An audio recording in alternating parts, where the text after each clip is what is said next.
راہ خدا میں پیاری چیز دینا۔ یا رب مصطفیٰ، جو کوئی 13 صفحات کا رسالہ راہ خدا میں پیاری چیز دینا پڑھ یا سن لے، اس کے رزق میں برکت دے اور اسے اپنی راہ میں خوش دلی سے اپنی پیاری چیز دینے کی توفیق عطا فرما کر ماں باپ اور خاندان سمیت بے حساب بخش دے۔ آمین بجاہ خاتم النبیین صلی اللہ علیہ وآلہ وسلم۔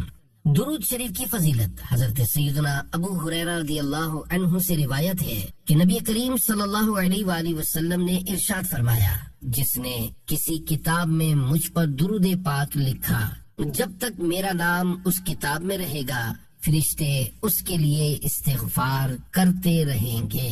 صلو علی الحبیب صلی اللہ علی محمد۔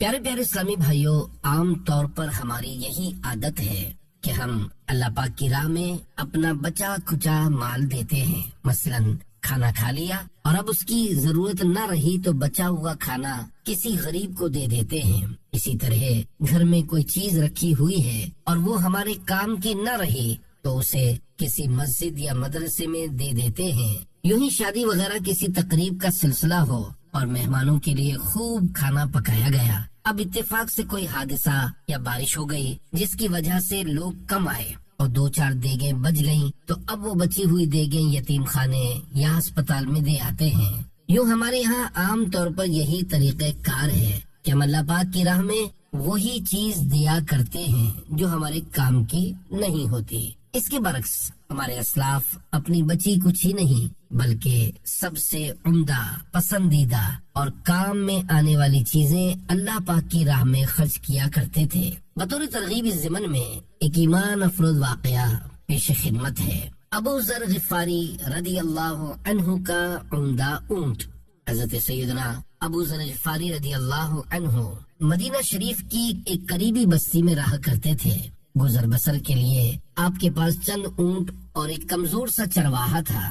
ایک بار خاندان بنو سلیم کے ایک صاحب نے آپ کی خدمت میں عرض کی، حضور اگر آپ اجازت دیں تو میں آپ کی صحبت میں رہ کر آپ سے فیض بھی حاصل کروں گا اور آپ کے چرواہے کا ساتھ بھی دوں گا۔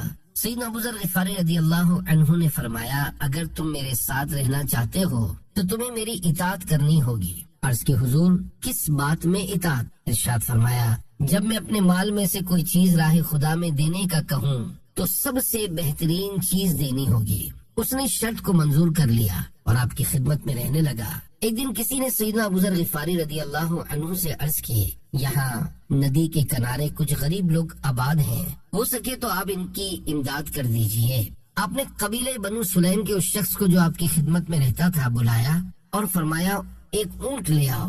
وہ اونٹوں کی جگہ پہنچا اور سب سے عمدہ اونٹ منتخب کیا، لیکن پھر سوچا کہ یہ اونٹ سیدنا ابو ذر غفاری رضی اللہ عنہ کی سواری کے لیے کارآمد بھی ہے اور فرما بردار بھی۔ مقصود تو صرف گوشت تقسیم کرنا ہے، لہذا اس کے بدلے اس کے بعد کے درجے کی عمدہ اونٹنی پیش کر دی۔ سیدنا ابو ذر غفاری رضی اللہ عنہ نے جب وہ اونٹنی دیکھی تو ان صاحب سے فرمایا، تم نے خیانت کی۔ وہ فوراً سمجھ گیا اور اسی اونٹ کو جو سب سے بہترین تھا ذبح کے لیے پیش کر دیا۔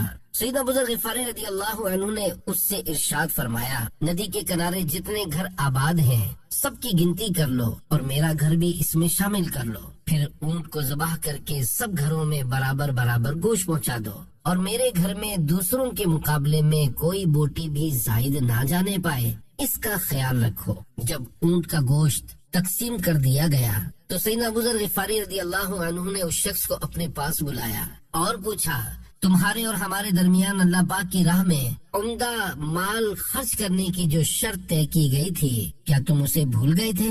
اس نے عرض کی، حضور میں بھولا نہیں تھا بلکہ مجھے یاد تھا اور میں نے پہلے اسی عمدہ اونٹ کو منتخب کیا تھا، لیکن پھر سوچا کہ یہ آپ کی سواری کا ہے اور بہت کار آمد بھی، لہذا محض آپ کی ضرورت کے پیش نظر اسے چھوڑ دیا تھا۔ سیدنا ابو ذر غفاری رضی اللہ عنہ نے ان سے فرمایا، کیا واقعی تم نے صرف میری ضرورت کی خاطر اس اونٹ کو چھوڑ دیا تھا؟ عرض کی، جی حضور، واقعی آپ کی ضرورت کی خاطر اس اونٹ کو چھوڑ دیا تھا، اس کے علاوہ کوئی اور مقصد نہ تھا۔ سیدنا ابو ذر غفاری رضی اللہ عنہ نے ارشاد فرمایا، کیا میں تمہیں اپنی ضرورت کا دن نہ بتا دوں؟ سنو، میری ضرورت اور حاجت کا تو وہ دن ہے جس دن مجھے قبر کے گڑھے میں اکیلا دفن کر دیا جائے گا۔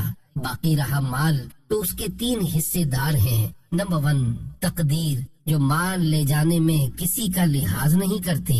نمبر 2 وارث، جو تیرے مرنے کا منتظر رہتا ہے کہ کب تو مرے اور وہ تیرے مال پر قبضہ کر لے۔ نمبر 3 تیسرا حصے دار تو خود ہے۔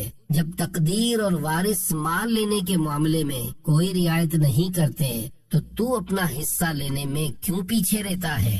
جتنا بن پڑے عمدہ سے عمدہ ترین مال راہ خدا میں دے کر اپنی آخرت کے لیے جمع کر لے۔ یہ فرما کر آپ رضی اللہ عنہ نے 4 پارے کی ابتدائی آیت مبارکہ کی تلاوت کی۔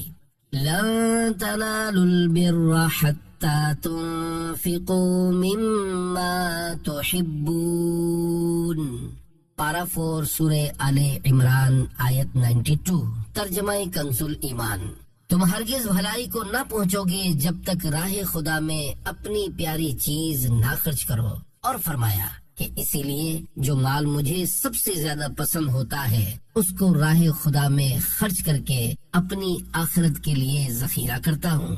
اے عاشقان رسول، سیدنا ابو ذر غفاری رضی اللہ عنہ کی کتنی زبردست دینی سوچ تھی کہ جو مال سب سے زیادہ پسند ہوتا اسے راہ خدا میں خرچ کر کے اپنی آخرت کے لیے ذخیرہ کر لیا کرتے تھے۔ اے کاش ہماری آنکھیں کھل جائیں اور ہم بھی اس آیت مبارکہ لن تنالوا البر حتى تنفقوا مما تحبون، پارہ 4 سورہ آل عمران آیت 92، ترجمہ کنز الایمان، تم ہرگز بھلائی کو نہ پہنچو گے جب تک راہ خدا میں اپنی پیاری چیز نہ خرچ کرو پر غور کرنے والے نہ بن جائیں۔ یاد رکھیے، راہ خدا میں جیسی چیز دیں گے ویسا اجر پائیں گے کہ دنیا آخرت کی کھیتی ہے، جیسی بوئیں گے ویسی کاٹیں گے۔ افسوس، ہماری سوچ یہ ہے کہ ہم شادی بیاہ کے موقع پر پہلے خود کھاتے ہیں اور پھر بچا ہوا کھانا ملازمین، غریب پڑوسیوں، یتیم خانوں اور مدرسوں میں دے آتے ہیں۔ ہونا تو یہ چاہیے کہ جہاں ہم شادی پر لاکھوں روپے خرچ کرتے ہیں وہاں کم از کم ایک دیگ اس نیت سے پکوائیں کہ اسے صرف محلے کے غریب لوگوں تک پہنچائیں گے۔ پہلی نصیحت، پیارے پیارے اسلامی بھائیوں، سیدنا ابو ذر غفاری رضی اللہ عنہ نے اپنی خدمت میں رہنے والے شخص کو 3 باتیں ارشاد فرمائی، جن میں سے پہلی بات یہ تھی کہ تقدیر مال لے جانے میں کسی کا لحاظ نہیں کرتی۔ واقعی ایسا ہی ہے کہ تقدیر جب چاہتی ہے تو بڑی فراخ دلی کے ساتھ کسی کا مال لے لیتی ہے اور یوں دیکھتے ہی دیکھتے لوگوں کی کروڑوں بلکہ اربوں روپے کی کمپنیوں کو جلا کر راکھ کر دیتی ہے۔ تقدیر نہ امیر و غریب کا لحاظ کرتی ہے اور نہ ہی موقع محل دیکھتی ہے، وہ اپنا پورا حصہ لیتی ہے۔ تقدیر جب غالب آتی ہے تو ہنستا کھیلتا نوجوان آن کی آن میں موت کا شکار ہو جاتا ہے۔ ماضی میں کئی ایسے نوجوان دیکھے گئے ہیں کہ جن کو ماں باپ اس لیے دعوت اسلامی کے سنتوں بھرے اجتماعات میں نہیں آنے دیتے تھے کہ کہیں وہ مولوی نہ بن جائیں اور دیندار نہ ہو جائیں۔ آہ بیچارے بھرپور جوانی کے عالم میں انتقال کر گئے۔ دوسری نصیحت، سیدنا ابو ذر غفاری رضی اللہ عنہ نے اپنی خدمت میں رہنے والے شخص سے دوسری بات یہ ارشاد فرمائی کہ تیرے مال کا دوسرا حصے دار وارث ہے، جو تیرے مرنے کا منتظر رہتا ہے کہ کب تو مرے اور وہ تیرے مال پر قبضہ کر لے۔ واقعی آج کل یہ دیکھنے میں آ رہا ہے کہ وارثین اس بات کا انتظار کر رہے ہوتے ہیں کہ جیسے ہی بوڑھے والدین دم توڑیں گے ہم ان کے مال و اسباب پر قبضہ کر لیں گے۔ بندہ ساری زندگی مال جمع کرتا رہتا ہے لیکن اسے پتہ نہیں ہوتا کہ اس کے انتقال کے بعد وارثین اس کے مال کے ساتھ کیا سلوک کریں گے۔ بعض اوقات تو وارثین میت کے مال سے ناجائز کاروبار بھی شروع کر دیتے ہیں۔ چنانچہ ایک صاحب کا بڑا مذہبی ذہن تھا اور وہ عاشقان رسول کی دینی تنظیم دعوت اسلامی کے ہفتہ وار سنتوں بھرے اجتماع میں شرکت بھی کرتے تھے۔ انہوں نے انتقال سے پہلے ایک دکان خریدی اور پھر کچھ عرصے بعد بہت سخت بیمار ہو کر موت کا شکار ہو گئے۔ ان کے انتقال کے بعد ان کے چند وارثوں نے ان کے چھوڑے ہوئے مال سے اس دکان میں فلموں، ڈراموں اور گانے بازوں کی ویڈیو کیسٹیں بیچنا شروع کر دی۔ حالانکہ انتقال کرنے والے صاحب حلال روزی کماتے تھے اور حرام روزی سے بہت بچا کرتے تھے۔ بہرحال مرنے والا جو مال چھوڑ کر جائے گا وہ وارثوں کا ہے، اور اس کے ساتھ جیسا بھی سلوک کرے ان کی مرضی ہے۔ اگر مرنے والے نے اپنے وارثوں کی صحیح تربیت نہ کی ہو تو بہت مشکل ہے کہ وہ اسے صحیح جگہ استعمال کریں، بلکہ وہ مال ان کے لیے گناہوں پر مددگار ثابت ہو سکتا ہے۔ یہی وجہ ہے کہ جب حضرت سیدنا عمر بن عبدالعزیز رحمت اللہ علیہ کی خدمت میں مسلمہ بن عبد الملک نے حاضر ہو کر عرض کی، حضور آپ اپنی اولاد کے معاملے میں مجھے اور دیگر لوگوں کو وصیت کر جائیں تاکہ ہم لوگ آپ کے بعد ان کے گزر بسر کا انتظام کر سکیں۔ یہ سن کر آپ رحمت اللہ علیہ نے ارشاد فرمایا، عمر کی اولاد میں دو ہی قسم کے آدمی ہو سکتے ہیں، نیک یا بد۔ اگر وہ نیک ہیں تو مجھے ان کی فکر کی ضرورت نہیں، کیونکہ اللہ پاک خود ہی انہیں مستغنی کر دے گا، اور اگر وہ بد ہیں تو میں کیوں انہیں مال دے کر اللہ پاک کی نافرمانی پر ان کی مدد کروں۔ پیارے پیارے اسلامی بھائیوں، رائے خدا میں مال خرچ کرنا ہو یا فضول کاموں میں، مال خرچ کرنے کے معاملے میں عام طور پر بوڑھوں کے مقابلے میں نوجوانوں کا دل زیادہ کھلا ہوتا ہے۔ لہذا اگر باپ مذہبی ذہن کا نہ ہو اور اس نے اولاد کی درست طریقے پر تربیت نہ کی ہو تو اس کے انتقال کے بعد اولاد گناہوں میں خوب مال اڑاتی ہے۔ اگر باپ بہت زیادہ سرمایہ دار ہو اور بوڑھا بھی ہو گیا ہو تو غیر تربیت یافتہ اولاد بظاہر ابو ابو کرتی ہے، لیکن حقیقت میں وہ اس بات کا انتظار کر رہی ہوتی ہے کہ کب ابو جان ہمارے راستے سے ہٹے اور پھر ہم کھل کر رنگ رلیاں منائیں، کیونکہ ابو جان بہت کنجوس ہے، وہ ہماری عیاشیوں میں آڑے آتے ہیں۔ تیسری نصیحت، سیدنا ابو ذر غفاری رضی اللہ عنہ نے اپنی خدمت میں رہنے والے شخص سے تیسری بات یہ ارشاد فرمائی کہ اپنے مال کا تیسرا حصے دار تو خود ہے، یعنی جب تقدیر اور وارث مال لینے کے معاملے میں کوئی رعایت نہیں کرتے تو اپنا حصہ لینے میں کیوں پیچھے رہتا ہے؟ جتنا بن پڑے عمدہ سے عمدہ ترین مال راہ خدا میں دے کر اپنی آخرت کے لیے جمع کر لے۔ اے عاشقان رسول، سیدنا ابو ذر غفاری رضی اللہ عنہ کی طرح دیگر صحابہ کرام بھی ایثار کے جذبے سے معمور تھے۔ اس ضمن میں سیدنا ابو طلحہ انصاری رضی اللہ عنہ کے ایثار کا ایک ایمان افروز واقعہ سنیے اور اپنے لیے ایثار کا ذخیرہ اکٹھا کیجیے۔ پسندیدہ باغ اللہ کی راہ میں دے دیا۔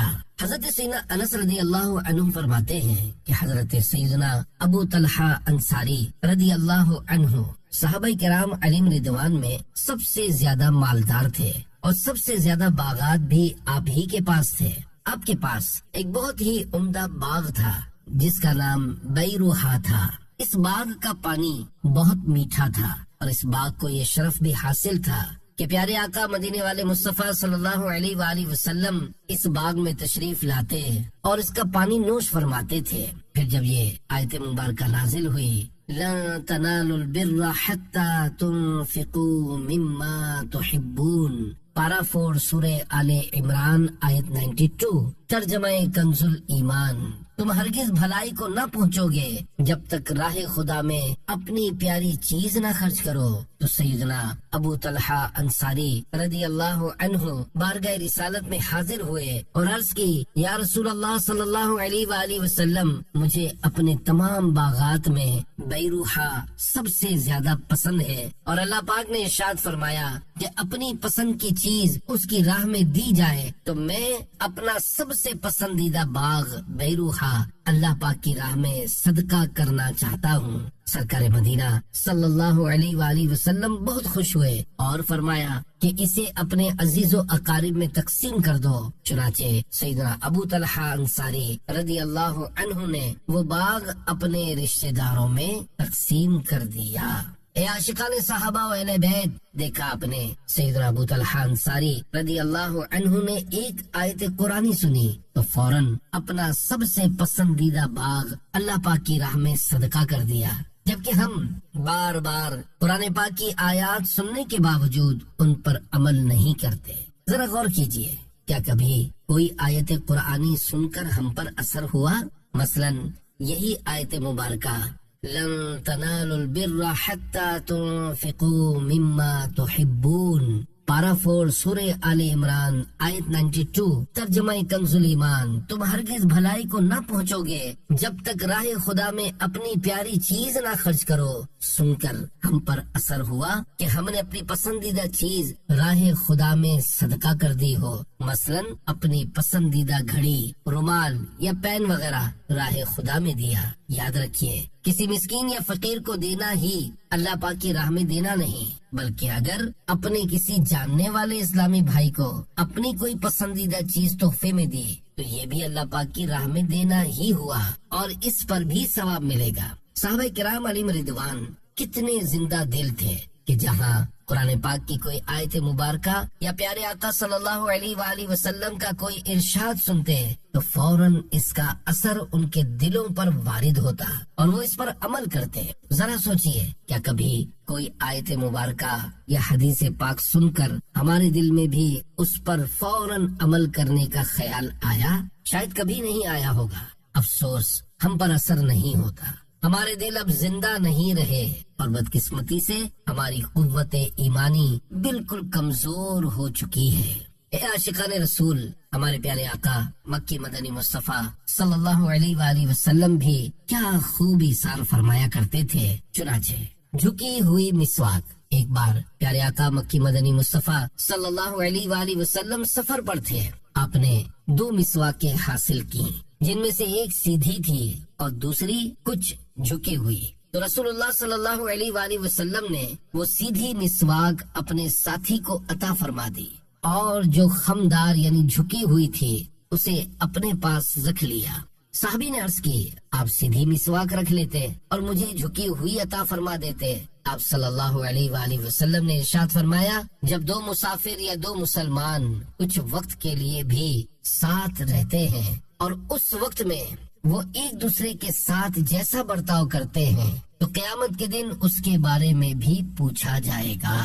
اے عاشقان رسول، غور کیجئے، اپنے ساتھی کے ساتھ ہمارا برتاؤ کیسا ہوتا ہے؟ دوسروں کے حقوق کا خیال رکھنا تو دور کی بات ہے، آج کل تو ماں باپ کے ساتھ بھی بدتمیزی کی جاتی ہے۔ ماں اگر کوئی بات کہتی ہے تو اس کو فوراً ڈانٹ دیا جاتا ہے، باپ کچھ کہتا ہے تو اسے ٹیڑھا جواب دیا جاتا ہے، اور بہن بھائی کچھ کہتے ہیں تو ان کو جھاڑ دیا جاتا ہے۔ اگر گھر میں کوئی بات کرنی ہو تو بغیر ڈانٹے نہیں ہو پاتی اور سخت رویہ اپنایا جاتا ہے، مثلاً یہ کام کیوں نہیں کیا، یہ چیز ادھر کیوں پڑی ہے، یہاں کی صفائی کیوں نہیں کی، وغیرہ وغیرہ۔ جو نادان اپنے گھروں میں ایسا سخت رویہ اختیار کرتے ہیں، گھر والے ان سے بدظن ہو جاتے ہیں۔ ایسا نوجوان جس کے گھر میں لڑنے، جھگڑنے اور بد اخلاقی کا مظاہرہ کرنے کی عادت ہو، اگر اتفاق سے عاشقان رسول کی دینی تنظیم دعوت اسلامی کے دینی ماحول سے وابستہ ہو جائے، چہرے پر سنت کے مطابق داڑھی رکھ لے اور سر پر امامہ شریف سجا لے، لیکن اس کے باوجود وہ گھر والوں سے سخت رویہ اپنائے، تو گھر والے دعوت اسلامی کے دینی ماحول کو تنقید کا نشانہ بنانا شروع کر دیتے ہیں۔ یاد رکھیے، دعوت اسلامی کے دینی ماحول سے وابستہ ہوتے ہی یکدم ساری خرابیاں دور نہیں ہو جاتی، بلکہ آہستہ آہستہ دور ہوتی ہیں۔ اگر کوئی دعوت اسلامی کو تنقید کا نشانہ بنائے تو اسے لڑنے جھگڑنے کے بجائے اپنی خامیاں دور کرنی چاہیے، اور تنقید کرنے والوں سے کہنا چاہیے کہ اگر ہماری خامیوں کی وجہ سے آپ کو تکلیف پہنچی ہے تو ہمیں معاف کر دیجیے، انشاءاللہ آئندہ تکلیف نہیں پہنچے گی۔ جو اسلامی بھائی دعوت اسلامی پر تنقید کرنے والوں کو دھمکیاں دیتے ہیں، مثلاً ہم ایسا کر دیں گے یا ویسا کر دیں گے، اگر گھر کے افراد میں سے کوئی دعوت اسلامی کو برا بھلا کہے تو انہیں اس طرح ڈراتے ہیں کہ ہم گھر سے بھاگ جائیں گے یا گھر کے برتن توڑ دیں گے، وغیرہ وغیرہ، تو ایسوں کو حکمت عملی اور عقل مندی سے کام لینا چاہیے، اور دھمکی آمیز لہجہ اختیار کرنے کے بجائے تنقید کرنے والوں کو پیار و محبت سے سمجھانا چاہیے۔ دیکھیے، جب تک لوگوں کے سامنے ہمارا اچھا کردار ابھر کر نہیں آئے گا اور آپ نفرتیں مٹا کر محبت کی شمع روشن نہیں کریں گے، تب تک اجالا نہیں ہوگا، بلکہ اندھیرے کا اندھیرا ہی رہے گا۔ لہذا ظاہر و باطن دونوں کی اصلاح ضروری ہے۔ پیارے پیارے اسلامی بھائیوں، مشہور صحابی حضرت سیدنا عبداللہ بن عمر رضی اللہ عنہما بھی خوب ایثار کیا کرتے تھے۔ چنانچہ مدینے کی مچھلی۔ ایک مرتبہ سیدنا عبداللہ بن عمر رضی اللہ عنہما بیمار ہوئے تو سیدنا نافع رضی اللہ عنہ سے فرمایا، مجھے بھنی ہوئی مچھلی کھانے کی خواہش ہے۔ ان دنوں مدینہ منورہ میں مچھلی دستیاب نہیں تھی۔ حضرت نافع رضی اللہ عنہ نے بہت تلاش کی تو آخر کار 1.5 درہم کی ایک مچھلی مل گئی۔ حضرت نافع رضی اللہ عنہ فرماتے ہیں، میں نے بھون کر سیدنا عبداللہ بن عمر رضی اللہ عنہما کی بارگاہ میں حاضر کر دی۔ اتنے میں ایک فقیر آ گیا تو آپ رضی اللہ عنہ نے فرمایا، یہ مچھلی اس کو دے دو۔ میں نے عرض کی، حضور بڑی مشکل سے ڈھونڈ کر لایا ہوں اور آپ کی خواہش بھی ہے، لہذا میں اس مچھلی کی رقم اس فقیر کو دے دیتا ہوں۔ آپ نے فرمایا، نہیں، اس کو یہ مچھلی دے دو۔ چنانچہ مچھلی اٹھا کر اس کو دے دی گئی۔ وہ فقیر چلا گیا تو سیدنا نافع رضی اللہ عنہ اس کے پیچھے گئے اور اسے 1.5 درہم میں خرید لی اور دوبارہ حاضر کر دی۔ سیدنا عبداللہ بن عمر رضی اللہ عنہما نے پوچھا، یہ مچھلی واپس کیسے آ گئی؟ تو آپ نے عرض کی، حضور میں نے فقیر سے 1.5 درہم میں خرید لی ہے۔ آپ رضی اللہ عنہما نے فرمایا، یہ مچھلی بھی اسی کو دے آؤ اور 1.5 درہم بھی اس کے پاس ہی رہنے دو، کیونکہ میں نے سرکار مدینہ صلی اللہ علیہ وآلہ وسلم سے سنا ہے کہ جو کوئی اپنی خواہش کی چیز ترک کر دیتا ہے اللہ پاک اس کی بخشش فرما دیتا ہے۔ اے عاشقان رسول، دیکھا آپ نے سیدنا عبداللہ بن عمر رضی اللہ عنہما نے خواہش ہونے کے باوجود مچھلی نہ کھائی اور اسے اللہ کی راہ میں دے دیا۔ اے کاش ہم بھی ایسے بن جائیں کہ اگر ہمارے سامنے ہماری پسندیدہ چیز موجود ہو، اس کو دیکھ کر ہمارا دل بھی للچا رہا ہو، طبیعت بھی اس کی طرف مائل ہو رہی ہو، اس کی خواہش بھی ہو، لیکن اچانک ہمیں یہ حدیث مبارکہ، جو اپنی خواہش کی چیز ترک کر دے گا اللہ پاک اس کی مغفرت فرما دے گا، یاد آ جائے اور ہم اپنی وہ پسندیدہ چیز کسی مسلمان کو یا پڑوسی کو یا چھوٹے بہن بھائی کو تحفے میں دے دیں کہ گھر والوں پر صدقہ کرنا زیادہ ثواب کا باعث ہے، تو انشاءاللہ یہ مغفرت کی بشارت ہمارے لیے بھی ہوگی۔ بدقسمتی سے ہماری حالت اس کے برعکس ہے، جب ہم کھانے کے لیے بیٹھتے ہیں تو اچھی اچھی بوٹیاں اپنے قریب کر لیتے ہیں۔ اگر اللہ پاک کی راہ میں دینے کا ارادہ بھی ہو تو جو کھانا بچ جاتا ہے اسے اٹھا کر کسی غریب کو دے دیتے ہیں۔ افسوس، ہماری خیرات بھی اس طرح نکلتی ہے کہ جب تک کھانا اپنے کام کا ہے خود رکھ لیا اور جب خراب ہونے کا خطرہ ہوا تو خیرات کر دیا۔ آج کل گھر گھر فریج موجود ہے تو جو کھانا بچ جاتا ہے اسے فریج میں رکھ دیا جاتا ہے، پھر جب اسے فریج میں رکھے ہوئے 2-3 دن گزر جاتے ہیں تو چونکہ اب اس کے ذائقے میں تھوڑا سا فرق آ جاتا ہے اور وہ کھانے میں اچھا نہیں لگتا، لہذا کسی غریب کو دے دیا جاتا ہے۔ اللہ پاک ہمیں اپنی راہ میں اپنی پسندیدہ چیزیں صدقہ کرنے کی توفیق عطا فرمائے، آمین بجاہ خاتم النبیین صلی اللہ علیہ وآلہ وسلم۔